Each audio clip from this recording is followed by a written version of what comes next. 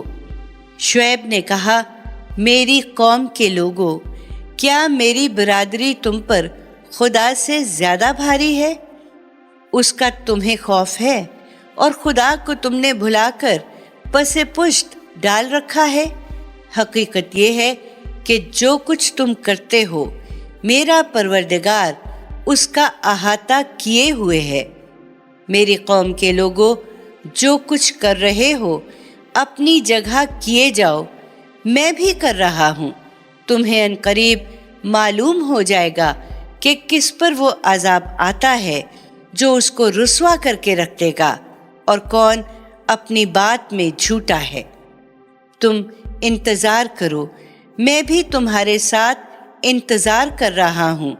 اس پر جب ہمارا حکم صادر ہو گیا تو ہم نے شعیب کو اور ان لوگوں کو جو اس کے ساتھ ایمان لائے تھے خاص اپنی رحمت سے نجات دی، اور جنہوں نے اپنی جان پر ظلم ڈھایا تھا ان کو کڑک نے آ لیا، اور وہ اپنے گھروں میں اوندھے پڑے رہ گئے، گویا ان میں کبھی بسے ہی نہیں تھے۔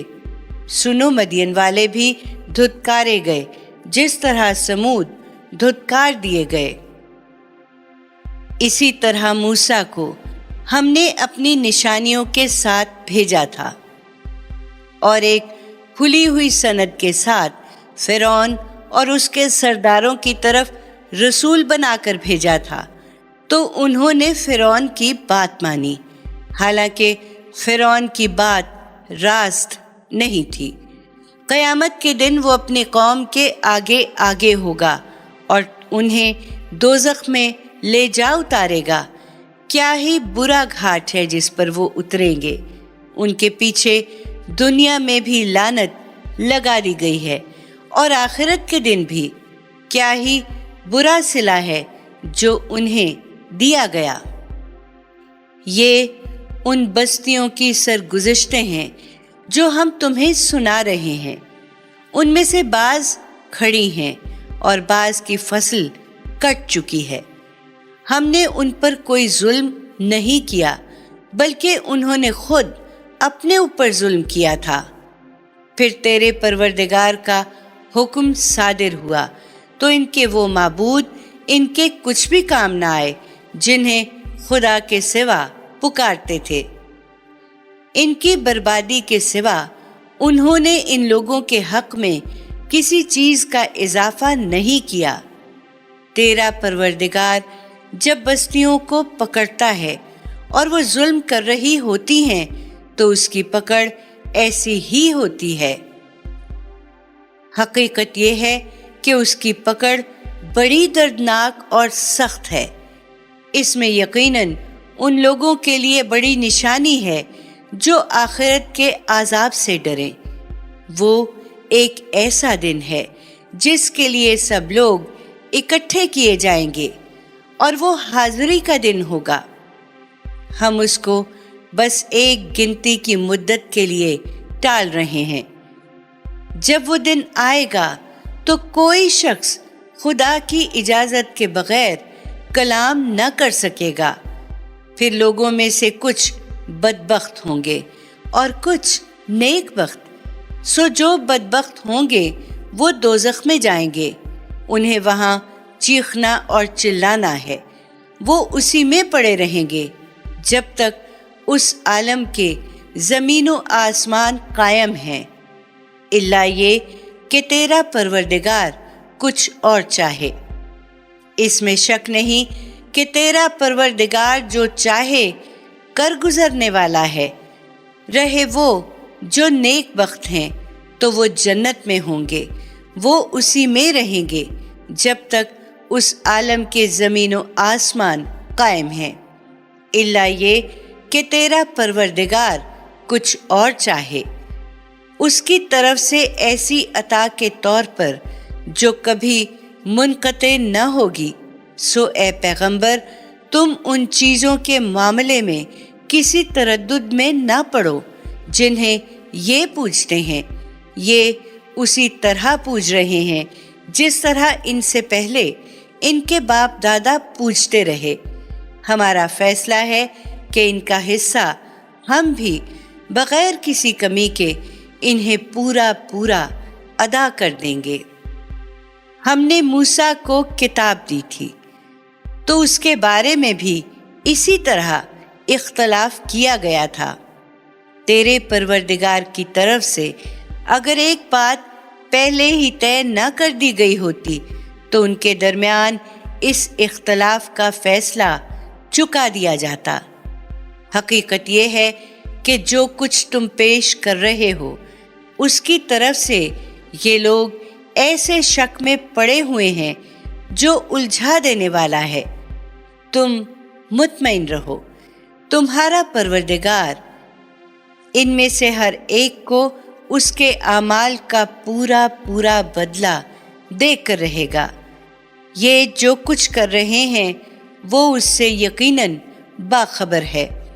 سو تم ثابت قدم رہو جیسا کہ تم کو حکم دیا گیا ہے، اور وہ بھی جنہوں نے تمہارے ساتھ اپنے پروردگار کی طرف رجوع کیا ہے، اور تم لوگ کجی اختیار نہ کرو۔ اس میں شک نہیں کہ جو کچھ تم کر رہے ہو اسے وہ دیکھ رہا ہے۔ ان کی ترغیب و ترہیب کے باوجود ان ظالموں کی طرف ذرا نہ جھکنا، ورنہ تمہیں بھی آگ پکڑ لے گی، اور خدا کے سوا تمہارا کوئی حامی نہ ہوگا۔ پھر کہیں سے مدد بھی نہیں پاؤ گے۔ اور دیکھو اے پیغمبر، اس راہ میں ثابت قدمی کے لیے دن کے دونوں حصوں میں نماز کا اہتمام کرو، اور رات کے اوائل میں بھی۔ حقیقت یہ ہے کہ نیکیاں برائیوں کو دور کر دیتی ہیں۔ یہ ایک یاد دہانی ہے ان کے لیے جو یاد دہانی حاصل کرنے والے ہیں، اور صبر کرو، اس لیے کہ اللہ ان لوگوں کا اجر ضائع نہ کرے گا جو خوبی سے عمل کرنے والے ہیں۔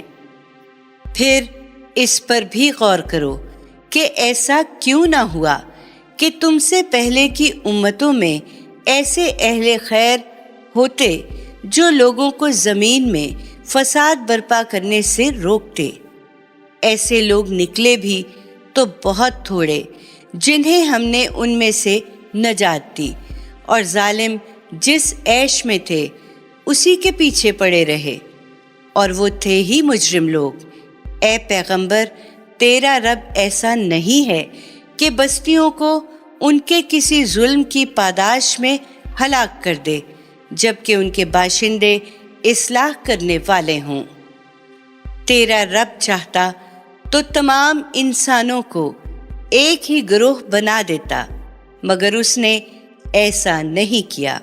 بلکہ انہیں ارادہ و اختیار عطا فرمایا، تو اب یہی ہوگا کہ وہ ہمیشہ اختلاف میں رہیں گے، سوائے ان کے جن پر تیرا پروردگار رحم فرمائے۔ اس نے اسی لیے ان کو پیدا کیا ہے کہ وہ اپنے اختیار سے فیصلہ کریں۔ سو تیرے پروردگار کی بات پوری ہو گئی جو اس نے کہی تھی کہ کیا جن اور کیا انسان میں سب سے جہنم کو بھر دوں گا۔ اور اے پیغمبر، رسولوں کی سرگزشتوں میں سے ایک ہم تمہیں سنا رہے ہیں جس سے ہم تمہارے دل کو مضبوط کریں۔ ان کے اندر تمہارے پاس حق آیا ہے، اور ماننے والوں کے لیے ان میں نصیحت اور یاد دہانی ہے۔ ان سے کہہ دو، اے پیغمبر، جو نہیں مان رہے کہ تم اپنے طریقے پر کرو، جو چاہتے ہو ہم اپنے طریقے پر کریں گے، اور تم بھی انتظار کرو کہ اللہ کا فیصلہ کب صادر ہوتا ہے، ہم بھی منتظر ہیں۔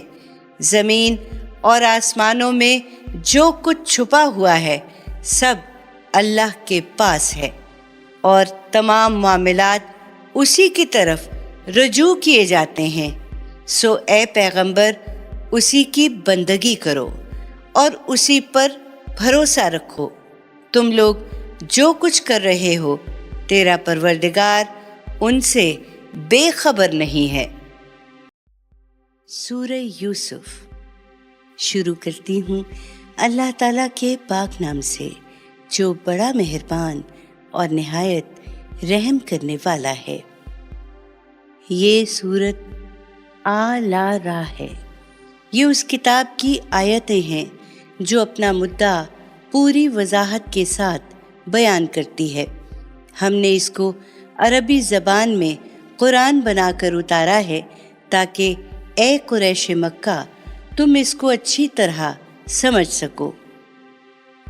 اے پیغمبر، اس قرآن کی بدولت جو ہم نے تمہاری طرف وحی کیا ہے، ہم تمہیں ایک بہترین سرگزشت سناتے ہیں۔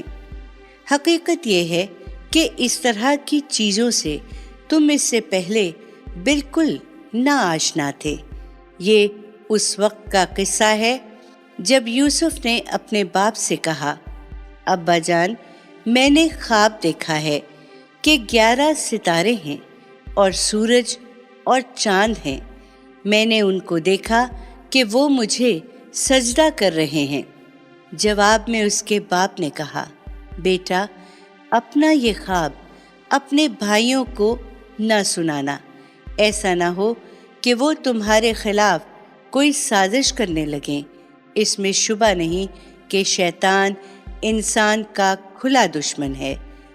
تمہارا یہ خواب بتا رہا ہے کہ تمہارا رب تمہیں اسی طرح برگزیدہ کرے گا اور تمہاری باتوں کی حقیقت تک پہنچنا سکھائے گا، اور تم پر اور آل یعقوب پر اپنی نعمت تمام کرے گا، جس طرح وہ اس سے پہلے تمہارے بزرگوں ابراہیم اور اسحاق پر کر چکا ہے۔ یقیناً تیرا پروردگار علیم و حکیم ہے۔ حقیقت یہ ہے کہ یوسف اور اس کے بھائیوں کی اس سرگزشت میں پوچھنے والوں کے لیے بہت سی نشانیاں ہیں۔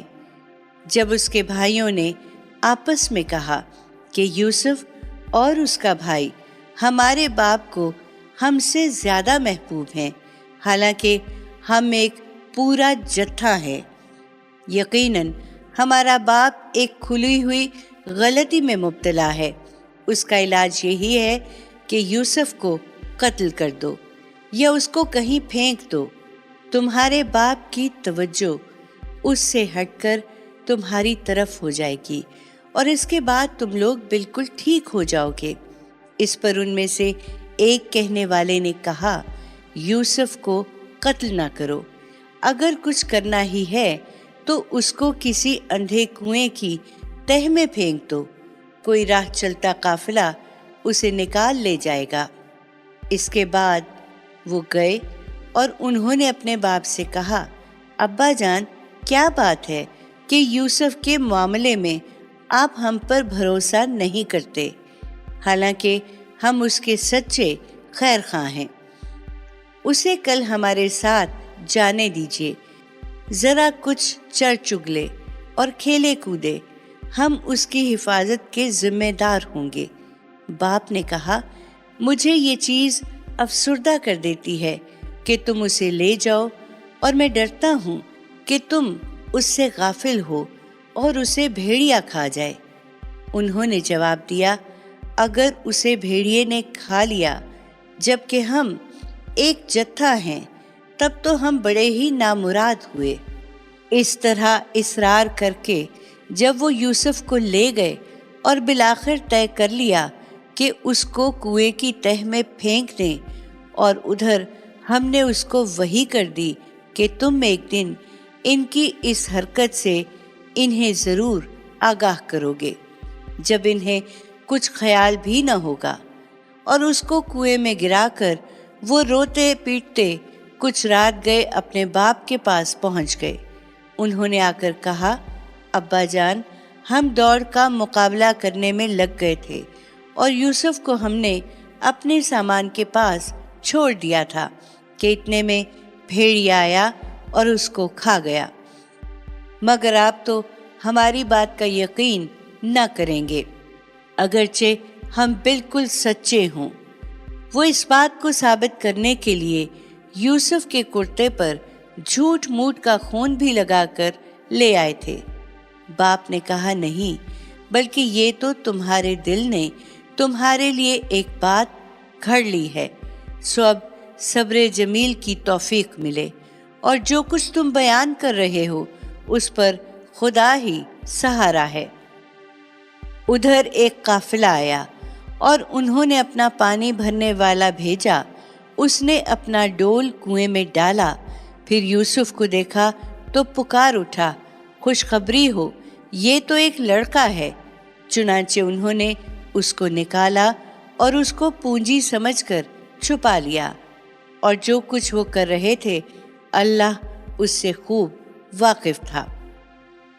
پھر لے کر مصر پہنچ گئے اور اس کو تھوڑی سی قیمت چند درہموں کے عوض بیچ دیا، اور وہ اس کے معاملے میں کوئی رغبت نہیں رکھتے تھے۔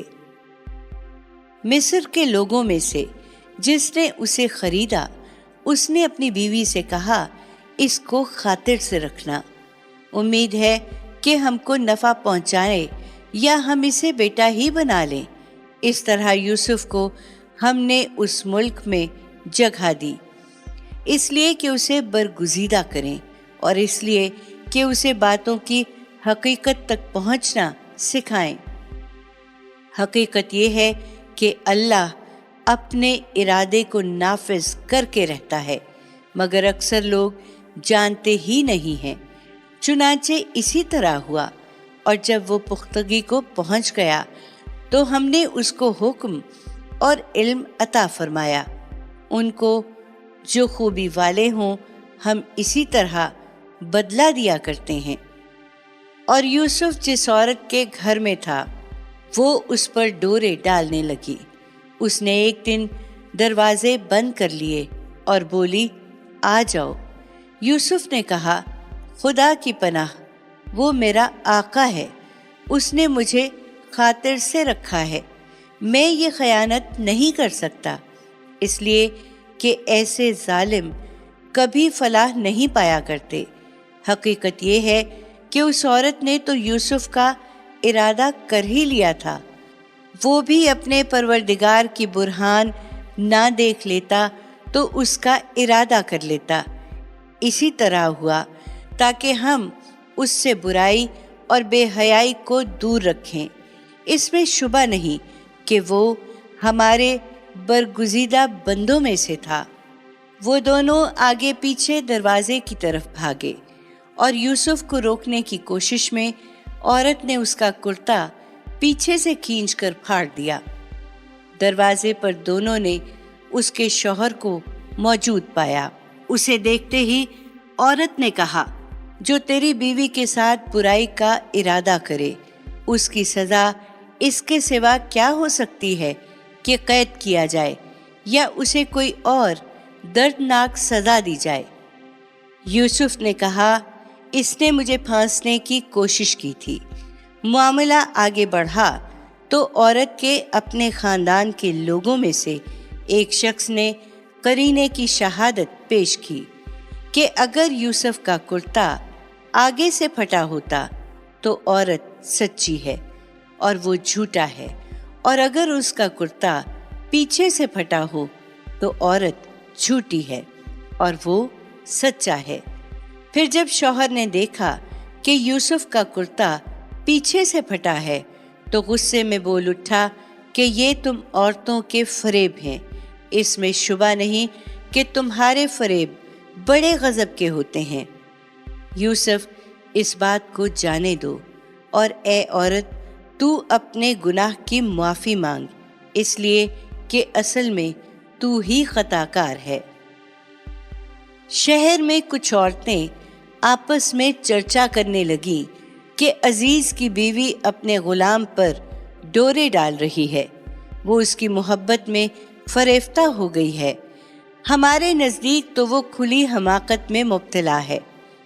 شاید نہیں جانتی کہ ایسے لوگ کس طرح رام کیے جاتے ہیں۔ سو ان کے فریب کا حال جب اس عورت نے سنا تو اس نے انہیں بلا بھیجا کہ وہ بھی اپنا ہنر آزما لیں، اور ان کے لیے ایک مجلس آراستہ کی، اور ان میں سے ہر ایک کو ایک ایک چھری دی، اور یوسف سے کہا کہ ان کے سامنے آ جاؤ۔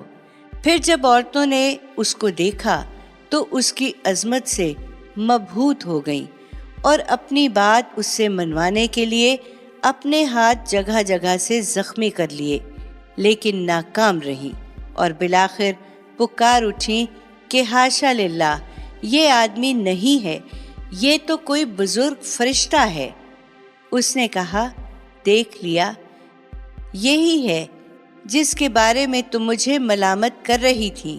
بے شک میں نے اسے رجھانے کی کوشش کی تھی، مگر یہ بچ نکلا۔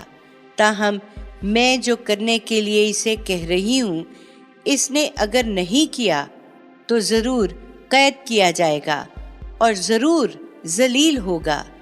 اس پر یوسف نے دعا کی کہ پروردگار، قید خانہ مجھے اس چیز سے زیادہ پسند ہے جس کی یہ مجھے دعوت دے رہی ہیں۔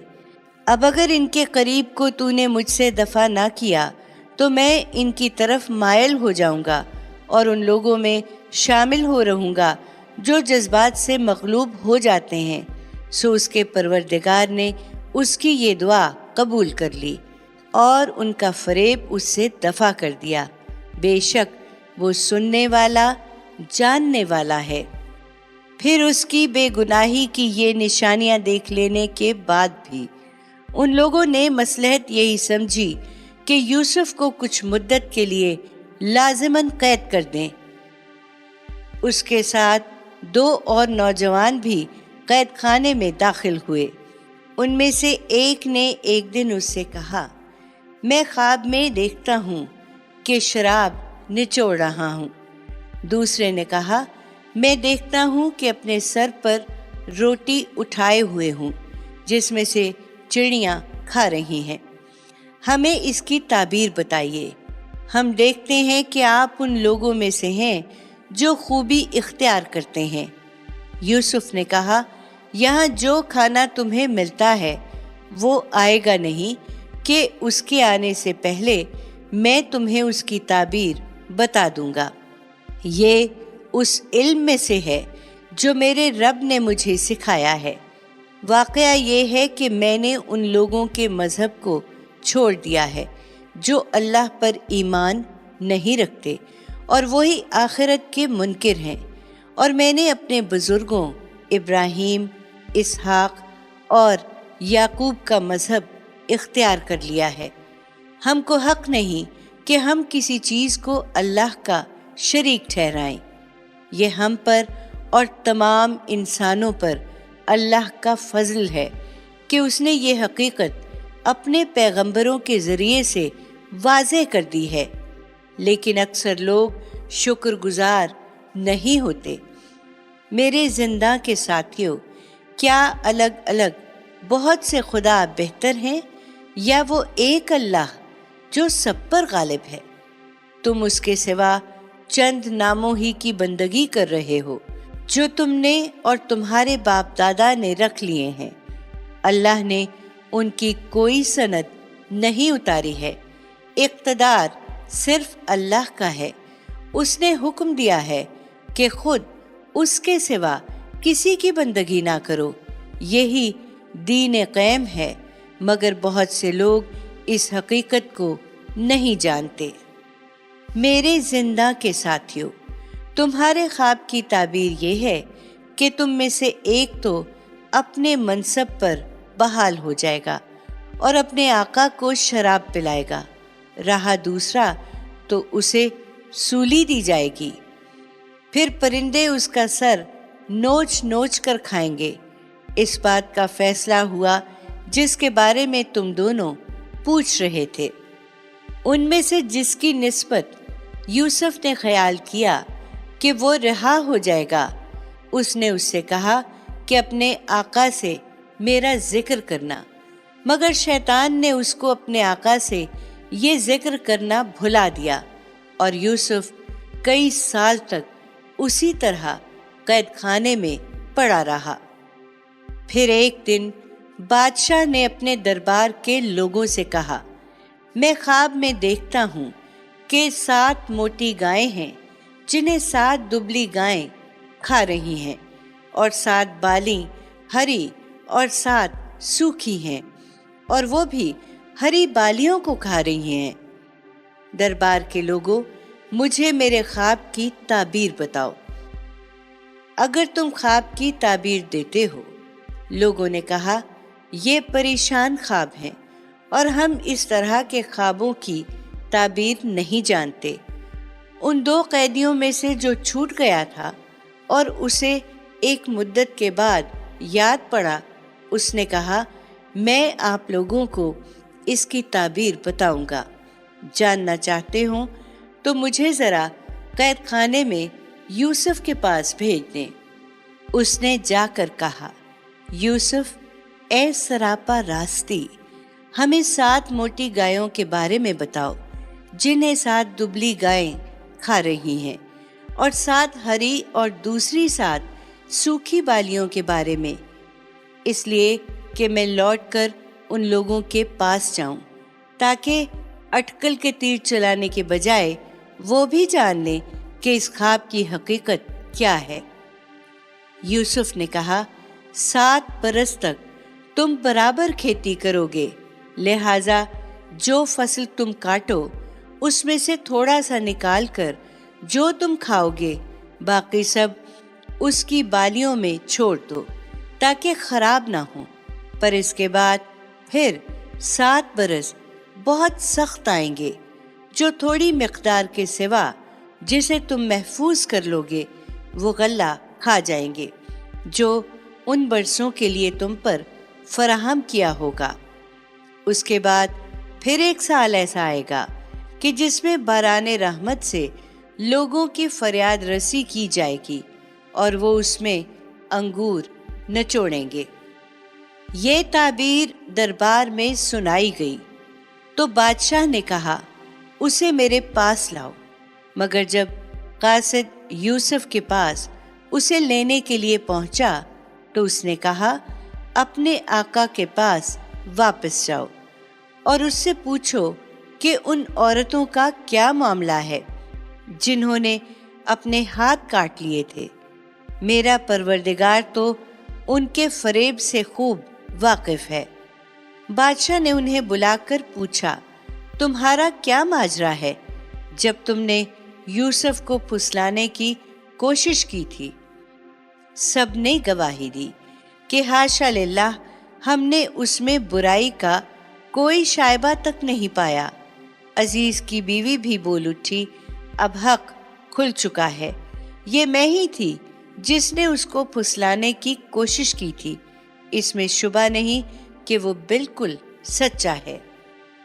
یوسف نے کہا، اس سے میری غرض یہ تھی کہ عزیز یہ جان لے کہ میں نے در پردہ اس کی خیانت نہیں کی تھی، اور یہ کہ جو خیانت کرتے ہیں ان کی چال کو اللہ چلنے نہیں دیتا۔